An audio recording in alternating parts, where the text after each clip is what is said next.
The real story behind America's first female self-made millionaire. This is the story of Sarah Breedlove, a black woman who went on to become America's first self-made female millionaire. Few knew her by her first name, for she would adopt the pseudonym Madam C.J. Walker. From her earliest years, her life was marked by adversity. Orphaned at a very young age and forced to work from an early age, this woman had to face the mistreatment and discrimination of the time. Sarah Breedlove is undoubtedly a clear example of how a person can go from poverty to wealth. She's become a source of inspiration and struggled for generations. Her name became popular thanks to the Netflix series Self-Made, which shows the woman's life from working in the cotton fields in the South until she managed to prosper as a successful businesswoman under the name of Madam Walker.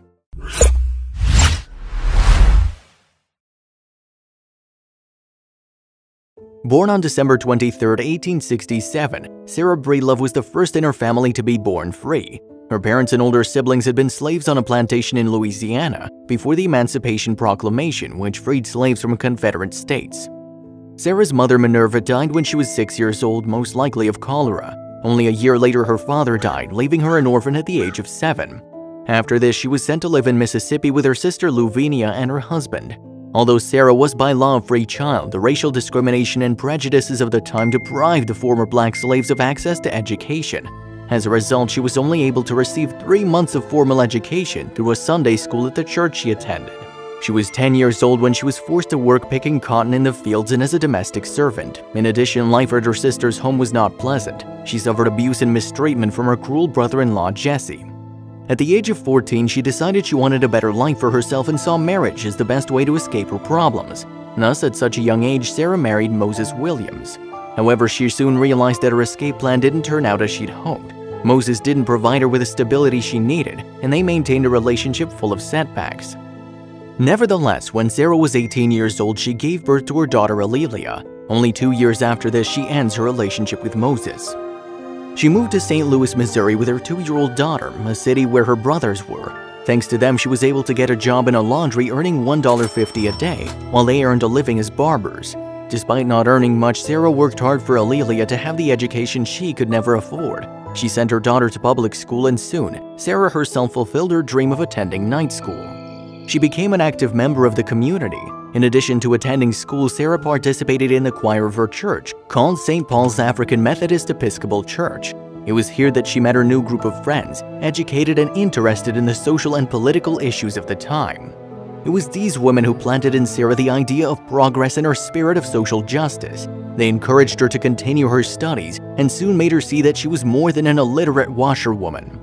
During the same period, Sarah met John Davis, who would become her second husband. The couple married in 1884. However, 9 years later and after several upheavals in their marriage, they decided to break their union. Sarah was then only 35 years old.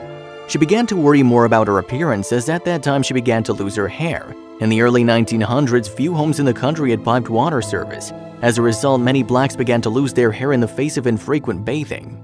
Although her brothers were hairdressers, none of them were able to give her any useful advice or recommend an effective hair loss product. So Sarah began experimenting with hair treatments of her own.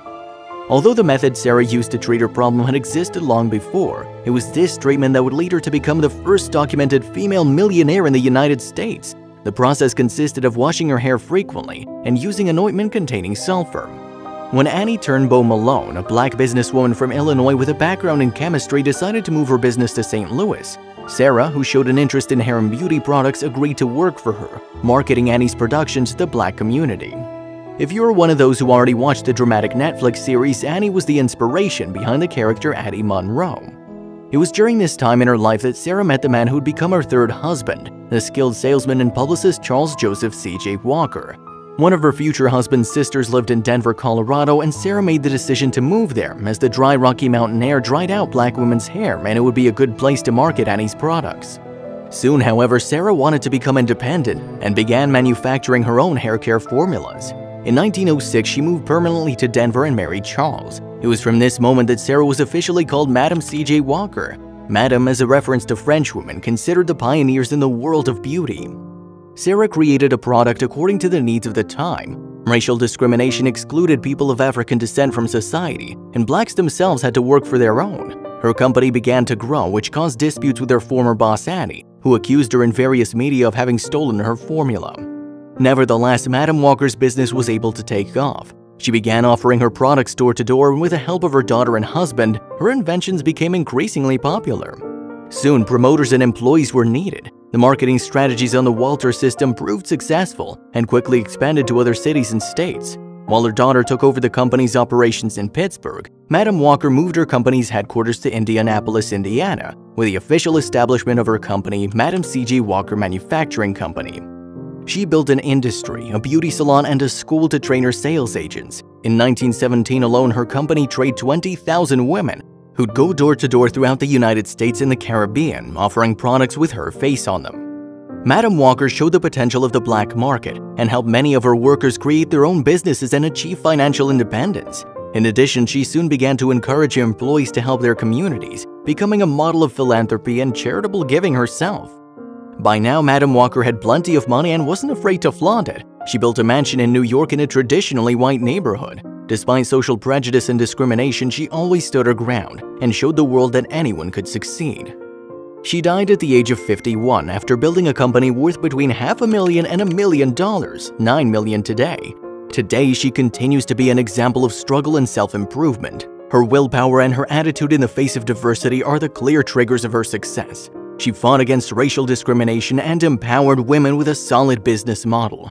Without a doubt, Madam C.J. Walker's legacy will live on for generations.